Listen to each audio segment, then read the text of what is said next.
बिस्मिल्लाहिर्रहमानिर्रहीम। खुतबा नंबर 17 आपकी समातों की नज़र। उन लोगों के बारे में उम्मत के फैसले चुकाने के लिए मसनते क़ज़ा पर बैठ जाते हैं, हालांकि वो उसके अहल नहीं होते। तमाम लोगों में सबसे ज़्यादा खुदा के नज़दीक मबगूस दो शख्स हैं। एक वो जिसे अल्लाह ने उसके नफ्स के हवाले कर दिया हो, यानी उसकी बदआमालियों की वजह से अपनी तौफीक सल्ब कर ली, जिसके बाद वो सीधी राह से हटा हुआ बिदत की बातों पर फरेबता और गुमराही की तबलीग पर मिटा हुआ है। वो अपने बहाखाओं के लिए फितना और साबिका लोगों की हिदायत से बरगश्ता है। वो तमाम उन लोगों के लिए जो उसकी जिंदगी में या उसकी मौत के बाद उसकी पैरवी करें गुमराह करने वाला है। वो दूसरे के गुनाहों का बोझ उठाए हुए और खुद अपनी खताओं में जकड़ा हुआ है। और दूसरा वो शख्स जिसने जहालत की बातों को इधर से उधर बटोर लिया है। वो उम्मत के जाहिल अफराद में दौड़ धूप करता है और फितनों की तारुकियों में गाफिल व मदहोश पड़ा रहता है और अमन आश्ती के फायदों से आंखें बंद कर लेता है। चंद इंसानी शक्ल सूरत से मिलते जुलते हुए लोगों ने उसे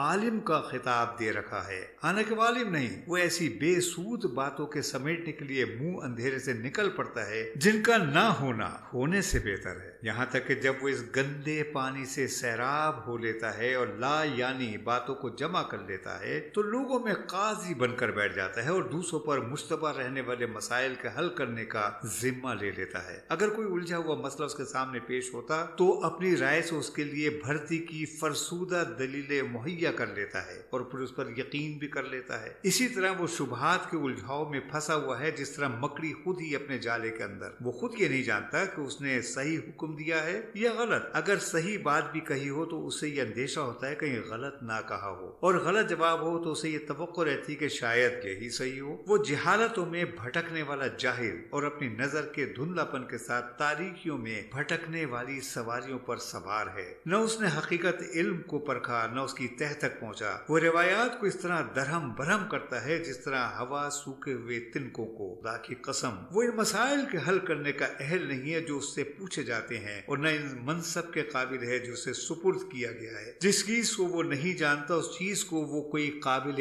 इतना इल्म ही नहीं करार देता, और जहां तक वो पहुंच सकता है उसके आगे समझता ही नहीं कि कोई दूसरा पहुंच सकता है। और जो बात उसकी समझ में नहीं आती उसे पी जाता है, क्योंकि वो अपनी जहालत को खुद जानता है। नाहक बहाए हुए खून उसके नारवा फैसले की वजह से चीख रहे हैं, और गैर मुस्तहिक अफराद को पहुंची हुई मीरास चिल्ला रही है। अल्लाह ही से शिकवा है उन लोगों को जो जहालत में है और गुमराही में मर जाते हैं। उनमें कुरान से ज्यादा कोई बेकीमत चीज नहीं, जबकि उसे इस तरह पेश किया जाए जैसा पेश करने का हक है, और उस कुरान से ज्यादा उनमें कोई मकबूल और कीमती चीज नहीं उस वक्त जबकि उसकी आयतों का बेमहल इस्तेमाल किया जाए। उनके नजदीक नेकी से ज्यादा कोई बुराई और बुराई से ज्यादा कोई नेकी नहीं है।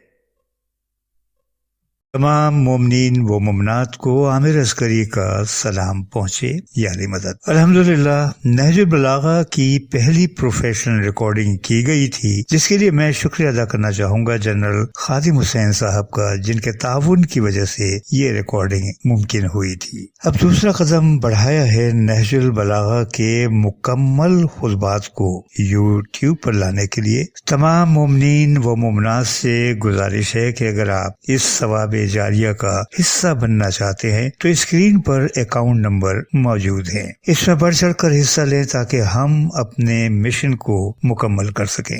बहुत शुक्रिया। दुआओं का तालिब, आमिर अस्करी, रेडियो ब्रॉडकास्टर, इस्लामाबाद।